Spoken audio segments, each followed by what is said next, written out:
Sejam bem-vindos ao nosso canal Mais África, um canal onde vamos conversar com vários convidados sobre o continente africano. Antes de começarmos, não se esqueçam de subscrever o canal, pôr um like e carregar no sininho para não perderem nenhum dos futuros episódios. Eu chamo Francisco Santos e vou ser acompanhado por Vanessa Africani nesta nossa entrevista. Olá, Nilson. É um prazer estar aqui consigo. Para começar e para os nossos ouvintes o ficarem a conhecer um pouco melhor, pode-nos dizer quem é, que funções é que ocupa atualmente e contar-nos também um pouco do percurso que o levou até chegar ao momento onde está hoje, aí na Embaixada de Marrocos. Bom dia, Francisco. Bom dia, Vanessa. É um prazer conceder essa entrevista a vocês. Meu nome é Nilson César Castanheira Guimarães. Eu sou auditor fiscal federal agropecuário do Ministério da Agricultura do Brasil. Desde 2007, ocupo esse cargo. É um cargo que a gente participa de um processo seletivo, né, um concurso público, para que possa ocupar esse cargo. E desde que entrei, a minha atividade foi sempre ligada à área laboratorial. Em 2007, eu entrei para o Laboratório Federal de Defesa Agropecuária, em Minas Gerais, no Brasil, e de lá até 2018 eu exerci várias posições dentro do laboratório, inclusive a coordenação técnica desse laboratório. Posteriormente, em 2018, fui para Brasília, também continuei trabalhando na área laboratorial, mas aí na coordenação de desenvolvimento e inovação para todos os laboratórios do Ministério no Brasil. E, a partir de 2019, fui selecionado também num concurso público interno do Ministério para ocupar o cargo de adido agrícola aqui na Embaixada do Brasil, em Rabat, no Reino do Marrocos.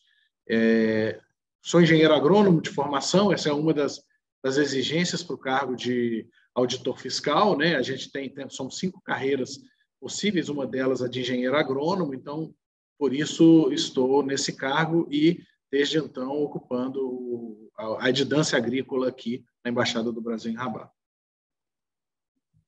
Bom dia, Nilson, bom dia, Francisco, bom dia a todos os nossos ouvintes. Nilson, nesse momento você exerce a função de adido agrícola na Embaixada do Brasil em Rabat, no Marrocos.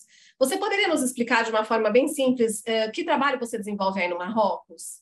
Sim, o trabalho do adido agrícola é muito importante, é um trabalho de suporte técnico ao embaixador e à equipe da embaixada, né? Então, o Ministério das Relações Exteriores recebe o suporte do adido naqueles temas técnicos e o Ministério da Agricultura, que é o nosso órgão de origem, né? É o órgão que vai receber o nosso suporte técnico local e o suporte também administrativo para que a gente possa realizar dentro do país as ações, desdobrar as ações técnicas que são recomendadas pelo nosso Ministério. Então, além desse suporte com informações, a gente trabalha diretamente nas aberturas de mercado.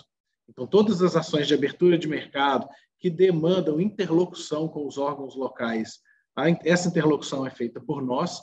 Todas as ações de cooperação também, então, os memorandos de entendimento, os acordos, todos contam com a interlocução também do adido agrícola. A parte de promoção comercial e promoção da imagem do país, então, a participação em feiras, salões, tudo isso também demanda a nossa participação e o apoio aos stakeholders. Então, os stakeholders brasileiros que têm negócios ou têm intenção de estabelecer negócios no país, eles contam também com o apoio dos adidos agrícolas. Então, empresas brasileiras que têm intenção de investir ou de exportar para o Marrocos, ou mesmo empresas brasileiras que têm intenção de importar do Marrocos, elas contam com o nosso apoio local para auxiliar nessas operações. Eu, para me preparar para esta entrevista, estive a ler minuciosamente o seu currículo. Devo dizer que achei bastante interessante, se me permite dizer, até porque, de certa maneira, encontrei assim, umas certas parecenças comigo, porque A minha formação inicial é de engenheiro químico e, e houve algo que achei muito curioso. Foi um trabalho que executou sobre o melhoramento genético do eucalipto. Pode contar-nos um pouco sobre este trabalho, ou, para ser mais exato, quais seriam os benefícios deste melhoramento do eucalipto para a natureza e para o ser humano? Claro. Esse é um trabalho que eu realizei quando terminei o meu mestrado, né? Eu fiz o mestrado na Universidade Federal de Lavras, no Brasil, terminei em 2005, e após o mestrado eu segui para uma empresa privada, onde trabalhei durante 2 anos e meio, antes de, em 2007, ingressar na carreira de auditor fiscal do Ministério da Agricultura do Brasil. E nesse período, então, a gente aplicou os conhecimentos que a gente adquiriu na universidade, relativos à parte de melhoramento genético, de biologia molecular, e a espécie de planta que eu trabalhei foi o eucalipto.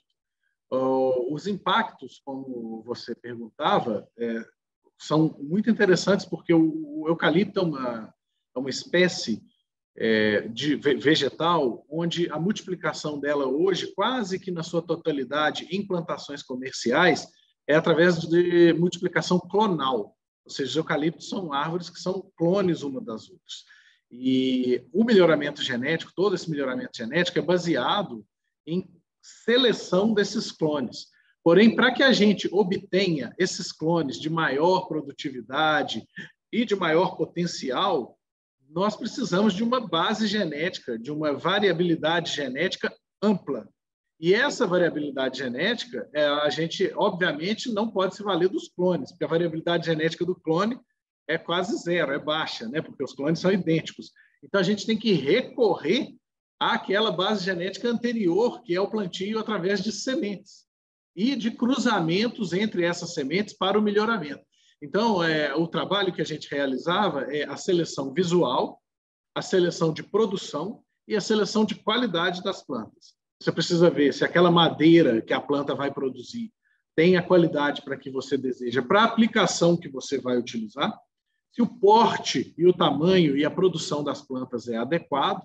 E para isso a gente usa muito de estatística, obviamente, né? A gente tem os ensaios, os ensaios de campo com essas variedades a partir de sementes plantadas. Ali você tem uma variação muito grande entre as plantas. A gente vai selecionar aquelas visualmente mais interessantes e mais produtivas, vai avaliar as características de madeira e, caso aquela árvore ou aquele grupo de árvores se destaque em todas as características, a gente vai produzir clones a partir dela. E esses clones são produzidos a partir de mudas. E aí a gente leva para o viveiro, produz uma quantidade infinita, vamos dizer, de mudas, né? E aí essas mudas são transplantadas para o campo e começa uma produção comercial. É interessante comentar, né, que o melhoramento genético, como eu disse, foca na qualidade também. E essa qualidade depende muito da aplicação. Eu trabalhei com o melhoramento genético de eucalipto para a produção de carvão vegetal. E para a produção de carvão vegetal, a densidade da madeira é muito importante, o teor de lignina na madeira é muito importante, e tem outras empresas e outros pesquisadores que trabalham, por exemplo, com o melhoramento do eucalipto para a produção de papel. A característica no papel é outra.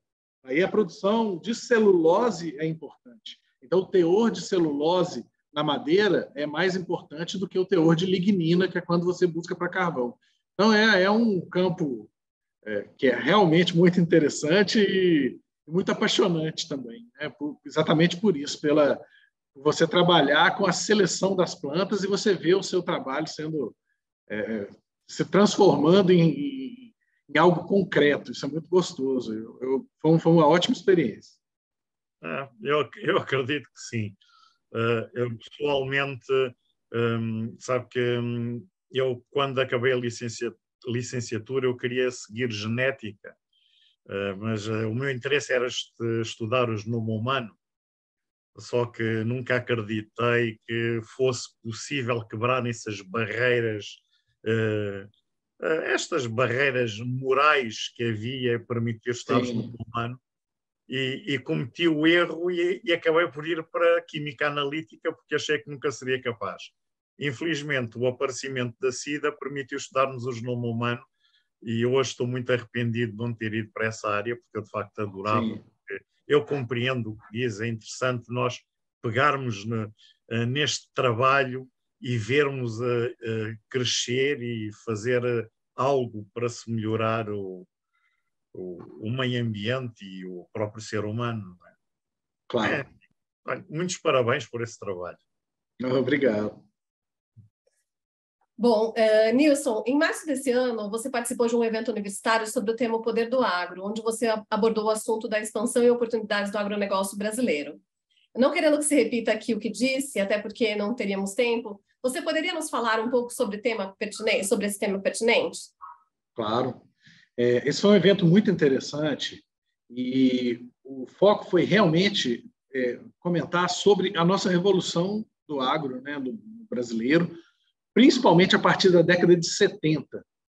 O Brasil, desde 70, da década de 70, vamos dizer, para cá, ele se transformou de um país importador a um país exportador e grande exportador de alimentos. E nesse evento eu comentei exatamente sobre o papel da pesquisa e desenvolvimento e das universidades nessa verdadeira revolução verde, né, que aconteceu no Brasil. Eu acho que, como você comentou, né, com relação ao continente africano, eu acho que o continente é enorme, tem desafios muito diferentes, né, nessa questão da aplicação da pesquisa e desenvolvimento no crescimento do agro na África. E no Brasil, esse desenvolvimento que nós tivemos, principalmente baseado nas empresas de pesquisa e desenvolvimento nas universidades, ele pode, em grande monta, ser replicado no continente africano. E, então, nesse evento que eu fiz, né, eu comento muito sobre isso, sobre a possibilidade do Marrocos como um player também na África, o que tem sido feito aqui e o que nós fizemos no Brasil e como isso foi importante para que o Brasil hoje alcançasse os índices enormes e o grande sucesso que tem como exportador de alimentos.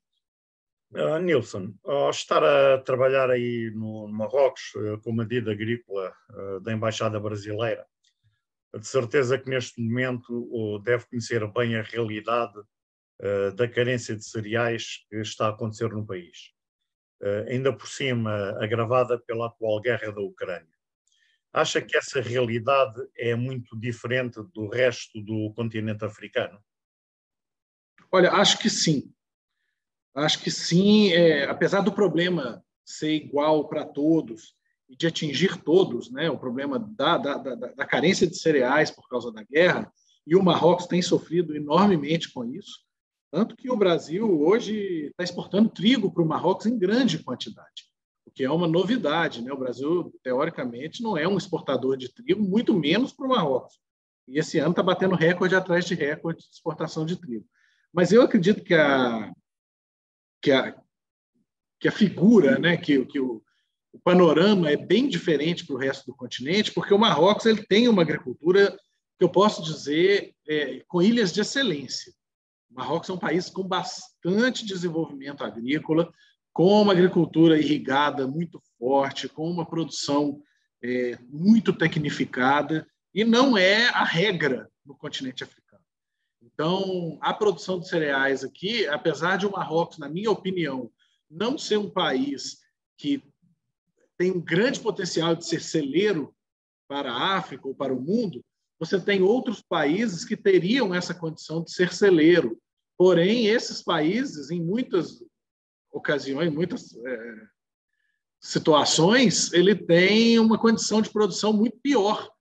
Então, como eu até respondendo um pouco junto com a pergunta anterior, a pesquisa e desenvolvimento seria chave para que a gente pudesse ter um desenvolvimento maior desses países e que eles pudessem ser players importantes para que o mundo suplantasse de uma forma mais suave uma carência de cereais como tem acontecido nesse momento.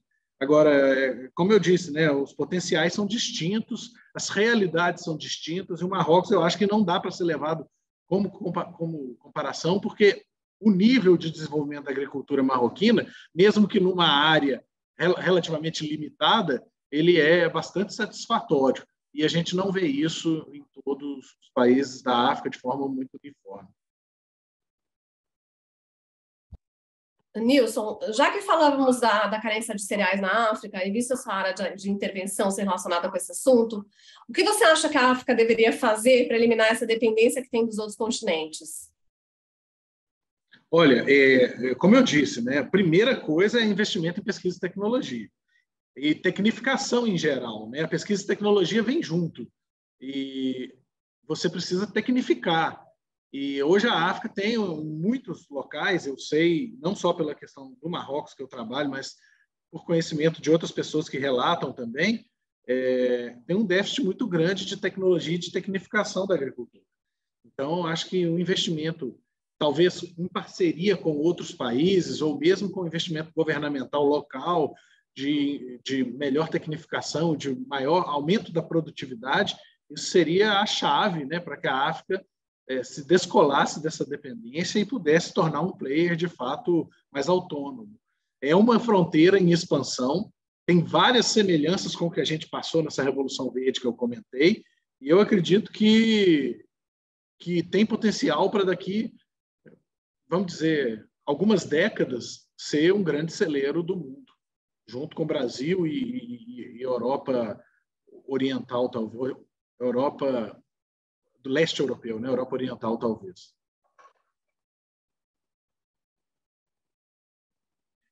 A sua formação académica é agronomia, mas tem um mestrado em agroquímica e tem uma predileção por bioquímica, com ênfase em biologia molecular.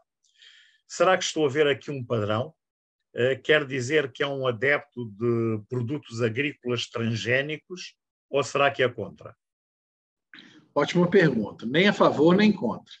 Até porque, desde 2007, quando entrei no laboratório, meu primeiro laboratório onde eu trabalhei, minha primeira unidade laboratorial foi a de detecção de produtos transgênicos. Ali eu trabalhava no Ministério da Agricultura, fiquei nessa área por 5 anos.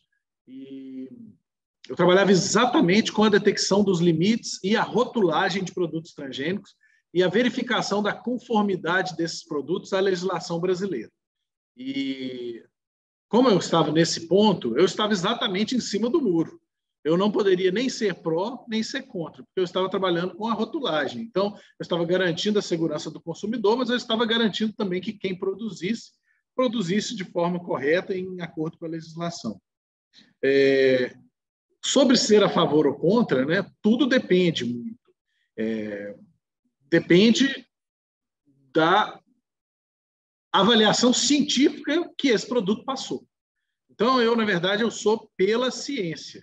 A avaliação científica e criteriosa dos riscos, né, e a confiança no processo decisório das instâncias competentes. No Brasil, por exemplo, nós temos a Comissão Técnica Nacional de Biossegurança, CTNBio, que é o órgão colegiado responsável pela avaliação dos processos de avaliação dos produtos transgênicos. Né? Então, esses processos são submetidos a essa comissão, uma comissão técnica formada por pessoas do mais alto gabarito e que avaliam a pertinência, ou a possibilidade ou não desse produto ser comercializado e a segurança. A partir dessa avaliação, eu sou totalmente a favor que ele seja comercializado, mas eu não sou a favor da comercialização indiscriminada. Eu acho que é uma avaliação caso a caso, com base científica, e aí sim, a gente, sem histeria, né? sem grandes paixões. É muito importante isso. Transgênico não pode misturar com paixão. Transgênico é algo, a avaliação de organismos geneticamente modificados é algo que deve ser feito sem paixões, sem emoções, baseado na razão e na ciência. Nilson, para finalizarmos essa parte da entrevista, eu gostaria de fazer uma última pergunta sobre um tema pertinente. Que tipo de ações você acha que podem ser desenvolvidas pelo governo brasileiro de forma a dinamizar o comércio do agronegócio entre o Brasil e o Marrocos? Então, Vanessa, essa pergunta é muito importante. O Brasil e o Marrocos são países extremamente complementares. E o Brasil e o Marrocos são países que, apesar de estarem namorando e se descobrindo, eles ainda são muito desconhecidos um do outro. E eu vejo um potencial imenso de colaboração, de cooperação e de intercâmbio comercial, técnico, científico entre esses países. o Marrocos é um país grande exportador de fosfato. Diria, talvez, que é o principal produto do Marrocos. E o Brasil, um grande importador de fosfato. O Marrocos é um grande importador de alimentos. O Brasil, um grande exportador de alimentos. O Marrocos, na minha opinião, e isso eu já relatei tanto ao lado marroquino quanto ao lado brasileiro, se aventura, às vezes, a buscar uma autossuficiência na produção de alimentos que me soa, muitas vezes, um tanto incompatível com o tamanho do país e com as condições climáticas do país. E o Brasil tem toda a condição de se propor como parceiro estratégico nesse campo dos alimentos. E o Marrocos, com essa agricultura pujante, moderna, que eu comentava, pode se dedicar a talvez produzir produtos de maior valor agregado. O Marrocos é um grande exportador de hortaliças para a Europa, né? Você tem pimentão, melão, tomate, e o Marrocos exporta tudo isso para a Europa e exporta bem e é líder em vários desses produtos.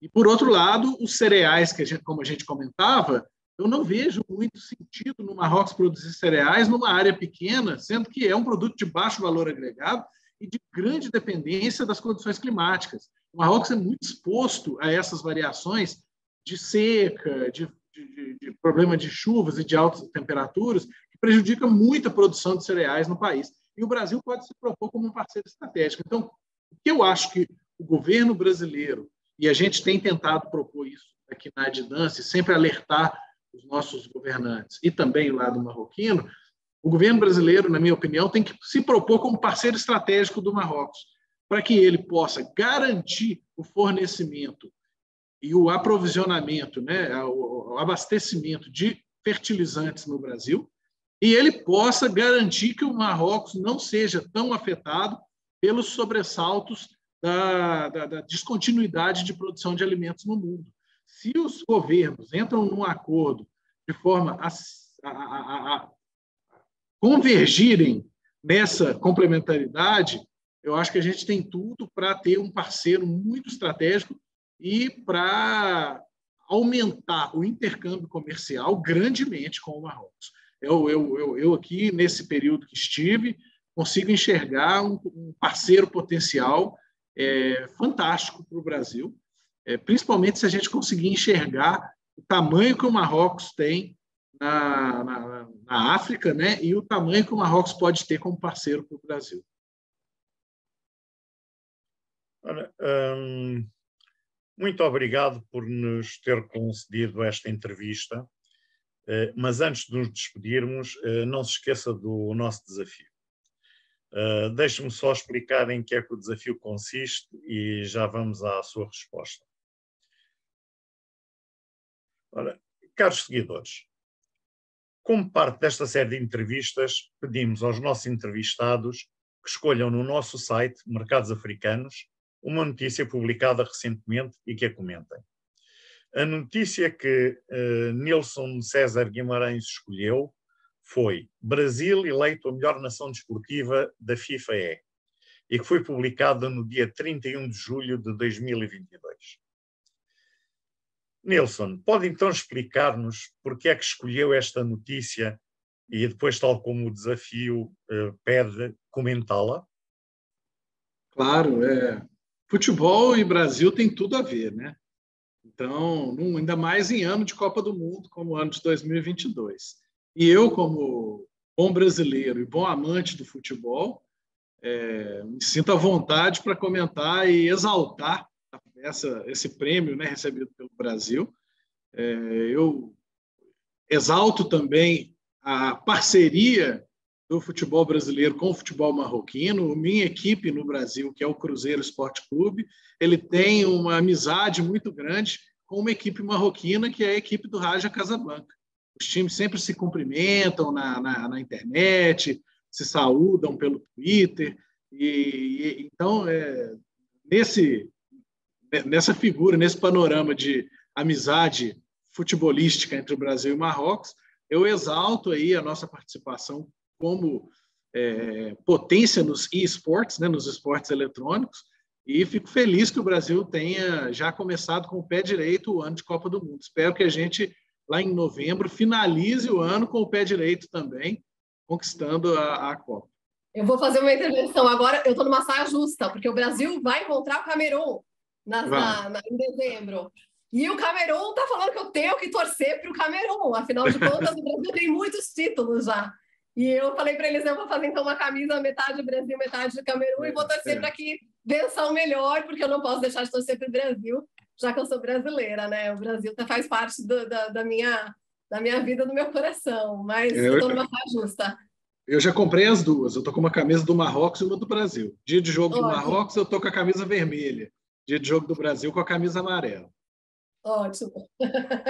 E o uniforme do Camerun é parecido com o do Brasil, é verde e amarelo também. Verdade. Bom, Nilson, eu gostaria de agradecer muito pela sua participação. Eu sei do seu tempo escasso, tanto da minha parte como da parte do Mercados Africanos e também de todos os nossos seguidores. Gostaria de mais uma vez agradecer ao Mercados Africanos por estar me ajudando a colocar o Brasil na rota da promoção, tanto na África quanto na Europa, para saber o que realmente o Brasil faz, o que acontece aqui no nosso país. E hoje a gente fica por aqui, mas quem sabe a gente pode voltar a conversar num futuro breve. Muito obrigada. Obrigado, eu agradeço muito a oportunidade de poder falar sobre o nosso trabalho, é um orgulho para a gente, né? O trabalho que desempenhamos aqui, temos muita satisfação em realizar esse trabalho e poder contribuir, né, para que o nosso país exporte mais, o nosso país seja mais visto, mais conhecido, de uma forma realista, né, pelos países estrangeiros e também, óbvio, tenho uma felicidade muito grande de poder também auxiliar o Marrocos em conhecer mais o Brasil, em comercializar mais com o Brasil. É um país que eu aprendi a amar, sem dúvida, aqui, já há quase 4 anos no país, e uma filha marroquina, né, minha filha é nascida aqui, mais nova, então é um país que eu aprendi a gostar. E deixo um recado também que o cargo de adido agrícola é um cargo que a cada 4 anos a gente troca o adido. Então, eu estou terminando meu período aqui. A partir do ano que vem, vai ser uma colega também do Ministério da Agricultura, também auditora fiscal federal agropecuária, chama-se Ellen Laurindo, extremamente competente. E eu desejo boa sorte a Ellen. A partir de janeiro, ela será a nossa adida agrícola aqui em Rabat. Muito obrigado, Nilson, pela sua participação. E assim terminou a nossa entrevista. Espero que tenham gostado. E espero que regressem para ver as próximas, porque de certeza que vão ser bastante interessantes. Não se esqueçam de subscrever o canal, pois é através da vossa subscrição que nós sabemos se gostaram e se estão a gostar e se estamos a fazer um bom trabalho. Não se esqueçam também de pôr um like e carregar no sino para não perder um próximo episódio. Até à próxima e cá vos esperamos.